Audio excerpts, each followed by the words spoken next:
शेतकऱ्यांसाठीच्या सरकारी योजनांची अपुरी अंमलबजावणी, कर्जमाफीतील जाचक अटी, बाजारात शेतमालाला मिळणारा अत्यल्प दर आणि नैसर्गिक आपत्तींवर ठोस उपाययोजना नसल्यामुळे शेतकऱ्यांचे जीवन अधिकच संकटात सापडले आहे।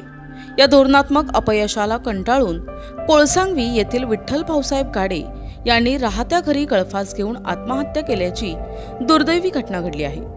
सततच्या अतिवृष्टीमुळे शेतीचे मोठ्या प्रमाणावर नुकसान झाले होते। पिकांचे उत्पादन हातचे गेले, तर दुसरीकडे वाढते कर्ज, बियाणे आणि खतांच्या गगनाला भिडलेल्या किमती आणि शेतीमालाला न मिळणारा योग्य भाव यामुळे गाडे हे तीव्र मानसिक तणावाखाली होते। शेतीसाठीचा खर्च वाढत असताना उत्पन्न मात्र वाढत नाही अशी भावना ते वारंवार व्यक्त करत असल्याची माहिती गावकर यांनी दिली आहे। कर्जमाफीसाठी सरकारने घेतलेल्या कडक अटी आणि गुंतागुंतीच्या कागदपत्रांच्या प्रक्रियेमुळे कोणताही प्रत्यक्ष दिलासा मिळाला नसल्याची शेतकऱ्यांमध्ये तीव्र नाराजी आहे।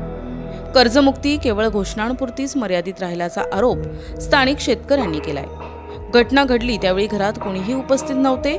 आर्थिक विवंचना आणि प्रशासनाकडून मिळणाऱ्या अपुऱ्या मदतीमुळे त्यांनी हा टोकाचा निर्णय घेतल्याची प्राथमिक माहिती पोलिसांनी दिली आहे। त्यांच्या पश्चात आई-वडील, पत्नी, एक मुलगा, एक मुलगी असा परिवार आहे। या घटनेमुळे गावात हळहळ व्यक्त होत असून राज्याच्या कृषी धोरणांवर मोठे प्रश्नचिन्ह उपस्थित झाले आहे। सरकार योजना जाहीर करते, मात्र लाभ कागदावरच राहतो। खत बियाणांच्या महागाईने शेतकरी होरपळतो आणि मालाला भाव न मिळाल्यानं तो संपतो। ही परिस्थिती बदलली नाही तर आणखीन किती शेतकरी बळी जाणार अशी तीव्र प्रतिक्रिया स्थानिकांनी व्यक्त केली आहे। दरम्यान स्थानिक पोलिसांनी अकस्मात मृत्यूची नोंद करून पुढील तपास सुरू केलाय। पत्नी सुलभा विठ्ठल गाडे, आम्ही शेतात 12 वाजता गेलो। मला नेऊन सोडलं त्यांनी। तिथं सोडल्याच्या नंतर पाठीमागं आले ते।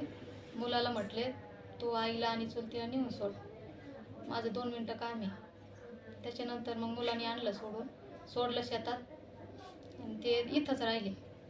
आणि नंतर मग आम्हाला काही सांगता येणार नाही काय केलं। मग 15-20 मिनिटांनी मुलगा आला आणि मग मुलांनी बघितलं काय झालं ते।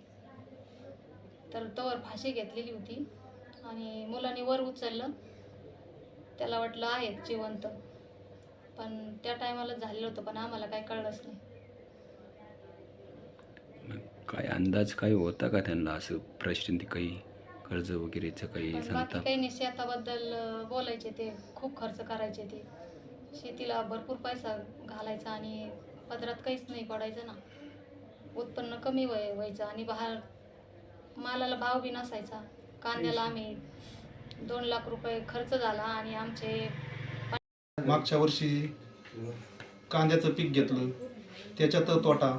यावर्षी कापूस लावला, कापूस सगळा पाण्याने वाहून गेला। ह्या अशा अनेक अडचणीमुळं त्यांनी स्वतःचं जे करायला नव्हतं पाहिजे ते असं कठोर निर्णय घेऊन आत्महत्येचं पाऊल उचललं। शेतीची इतकी दयनीय अवस्था झालेली आणि शेतकऱ्याची।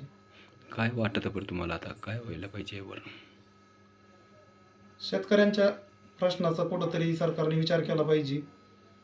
शेतीला शाश्वत असं काहीतरी दिलं पाहिजे आणि अशा पीडित कुटुंबाची शासनाने पूर्ण जबाबदारी घेऊन मुलांच्या शिक्षणाची, आरोग्याची याच्यासाठी काहीतरी तरतूद करून भरीव मदत करायला पाहिजे।